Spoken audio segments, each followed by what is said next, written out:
नमस्कार, मी अंजली पाटील आपल्या सगळ्यांचं अगदी मनापासून स्वागत करते। आज आपण विदाऊट शुगर थंडाई बनवणार आहोत। तर त्यासाठीचं साहित्य आपण बघूया।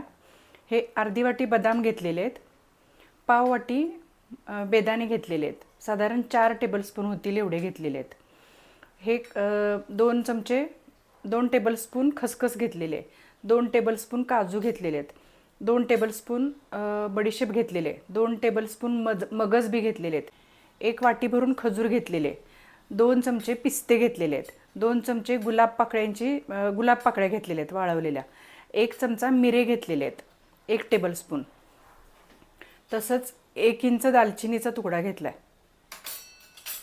हे 1 चिमूटभर जायफळ पावडर घेतलेले आहे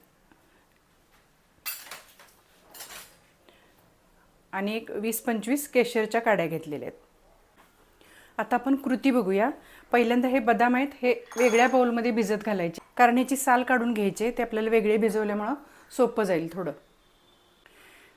बेदाणे स्वच्छ धुवून घ्यायचे आहेत, खजूरच्या बिया काढून घेऊया। आता हे सगळं साहित्य या एका मोठ्या बाउलमध्ये काढून घेऊया एकत्र। थंडाई तयार झाल्यानंतर आपण फ्रीजमध्येच ठेवायचे, बाहेर अजिबात ठेवायचे नाही। फ्रीजमध्ये ठेवून भरपूर दिवस टिकते। यापूर्वीचा आपला साखर घालून केलेला थंडाईचा व्हिडिओ सुद्धा आहे, तो सुद्धा तुम्ही बघू शकता।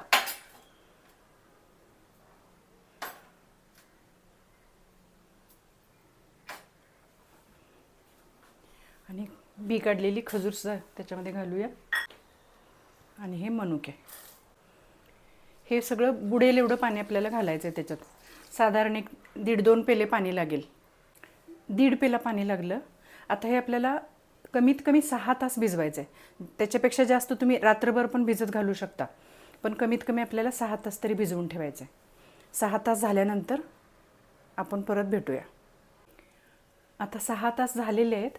आपण बदामची साल काढून घेतलेली आहे आणि हे सगळं आता मिक्सरमध्ये फिरवून घ्यायचं आहे।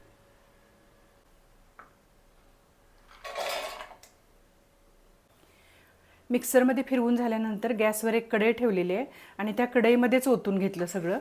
आणि आता आपण ह्याला उकळी काढायची।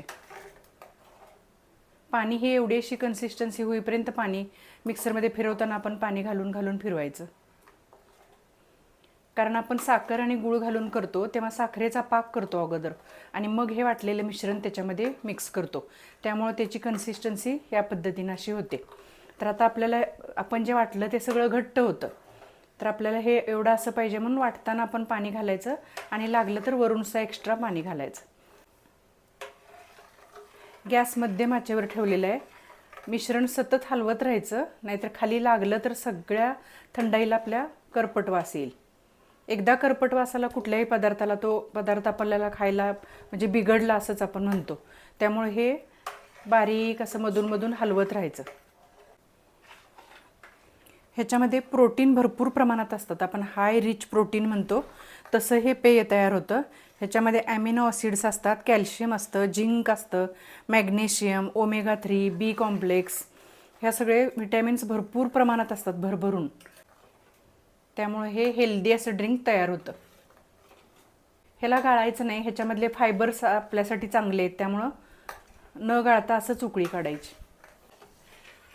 आपण जे वेगळे मिल्कशेक बनवतो, मँगो शेक, बनाना शेक, चिक्कू शेक, ॲपल शेक, त्याच्यामध्ये सुद्धा हे 2 चमचे घातलं तरी छान लागते त्याची चव।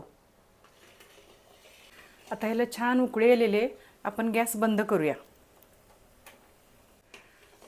आता हे थोडा वेळ गार होऊ दे, गार झाले की मग नंतर आपण पुढची प्रक्रिया बघूया। आता हे पूर्ण गार झालेलं आहे। आता आपण एका काचेच्या बॉटलमध्ये भरून घेऊया। हे नेहमी थंडाई आपण करतो त्याच्यापेक्षा थोडीशी घट्ट होते, खजूर घातल्यामुळं त्याला थोडासा थिकनेस जास्त येतो नेहमीपेक्षा। तर मी हे काचेच्या बरणीमध्ये भरून घेते। बरोबर एवढ्या साहित्यामध्ये 1 लिटर थंडाई तयार झालेली आहे। अर्धा लिटरच्या 2 ह्या छोट्या बरण्या आहेत, त्या भरलेल्या आहेत। तर आता आपण ग्लासमध्ये तयार करून घेऊया। ही छोटी पळी आहे, तेवढं साधारण 4 टेबलस्पून आपल्याला घ्यायचं आहे। हे फ्रीजमधलं थंड दूध आहे, ते त्याच्यात ओतायचं। आता हे छान मिक्स करून घ्यायचं. तुम्हाला दूध नको असेल तर तुम्ही हे पाण्यात सुद्धा करू शकता. फ्रीजमधल्या थंडगार पाणी घ्यायचं, पाण्यामध्ये सुद्धा खूप छान होतं. मस्त अशी थंडाई तयार. माझा हा व्हिडिओ तुम्हाला आवडला तर लाईक करा, सबस्क्राईब करा, शेअर करा. थँक्यू.